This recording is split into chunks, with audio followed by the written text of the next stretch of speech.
Need to get a copy of your standard chartered bank statement? Whether for financial planning or record keeping, downloading your statements is quick and convenient. In this guide, I'll show you the easiest ways to download your standard chartered bank statements. The most common way to download your statement is through the Standard Chartered online banking portal.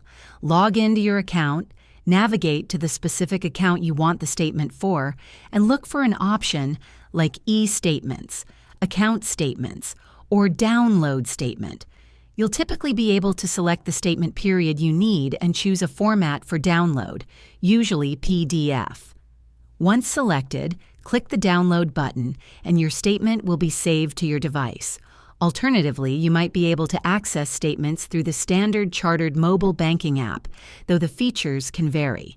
If you prefer a physical copy, you can also request one through customer service, though this might involve a fee and take longer to receive. And there you have it. Downloading your Standard Chartered bank statement is simple. If this video was helpful, give it a thumbs up and subscribe for more tips.